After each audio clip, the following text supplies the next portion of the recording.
பெரிய பள்ளி கிடையாது. அது கமோடோ டிராகன், அது மாதிரி தான் ஒண்ணு. அதுக்கு பெரிய பெரிய பற்கள் இருக்கு. ஆனா இதுக்கான அர்த்தம் அதுதான் கிடைச்சிருக்கணும். இல்ல, பெரிய பள்ளி கிடையாது. அது கமோடோ டிராகன், அது மாதிரி தான் ஒண்ணு. அதுக்கு பெரிய பெரிய பற்கள் இருக்கு. ஆனா இதுக்கான அர்த்தம் அதுதான் கிடைச்சிருக்கணும். இல்ல, அதோட இனங்களை பத்தி நான் படிச்சிருக்கேன். அதால கடிக்க முடியாது. உனக்கு திடீர்னு என்ன ஆச்சு? நீ உண்மையிலேயே ரொம்ப தைரியமா பேசுற. சும்மா அப்படியே வந்துருச்சு.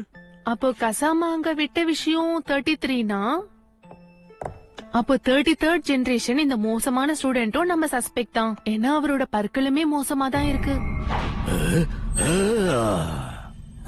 இது தவிர என்கிட்ட இன்னொரு சஸ்பெக்ட் இருக்கு.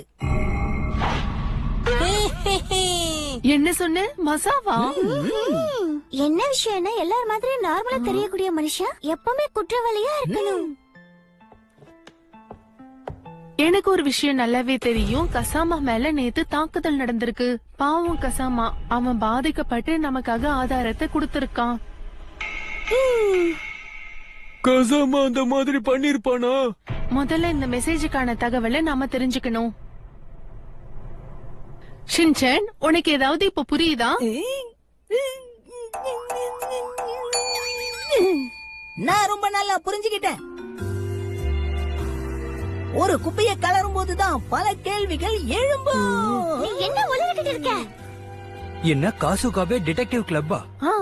நாங்க வேம்பயர் இன்சிடென்ட பத்தி இன்வெஸ்டிகேட் பண்ணிக்கிட்டு இருக்கோம். அதான் உங்களுக்கு ஏதாவது தெரியுமான்னு கேட்க வந்தோம். முன்னாடி ஒரு ஸ்டார் ஸ்டூடெண்ட், அப்புறம் அத்லெட். இன்னைக்கு பசங்க கூட ஒரு டிடெக்டிவா சுத்திக்கிட்டு இருக்காங்க. அப்படின்னு உங்க அப்பா அம்மாக்கு இந்த விஷயம் தெரிஞ்சதுன்னா அவங்க கொஞ்சம் கூட சந்தோஷப்பட மாட்டாங்க. நீ அத்லெட்டா இருக்கணும்னு தான் அவங்க ஆசைப்படுவாங்க. எனக்கும் அத்லெட் ஆகணும்னு ஆசைதான். ஓ, அப்படியா? கேளு, உனக்கு என்ன கேட்கணும்னு தோணுதோ கேளு. உங்ககிட்ட இத பத்தி தான் நான் கேட்கணும். இதை நன்றாக உத்து பாருங்கள். என்ன இது? கசாமா இந்த மெசேஜ் எங்களுக்காக விட்டிருக்கான். உங்களுக்கு இதுல ஏதாவது புரியுதா? 33. இத சொல்றதுக்கு தான் இவ்வளவு நேரம் யோசிச்சாரா? இவர்தான் நம்பர் 1 ஸ்டூடெண்ட். சரி வாங்க நம்பர் 2 ஸ்டூடெண்ட் கிட்ட கேப்போம். அக்கா, Hey. என்னால சால்வ் பண்ண முடியாத ப்ராப்ளம் எதுவும் கிடையாது. என்ன இது? என்னது என்னது?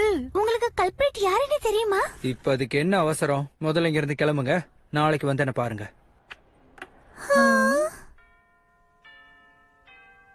நாளைக்குள்ள நம்மளுக்கு இங்க ஏதாவது துப்பு கிடைச்சாலும் கிடைக்கலாம். அப்ப நாளைக்கு பார்க்கலாம். கண்டிப்பா பார்க்கலாம்.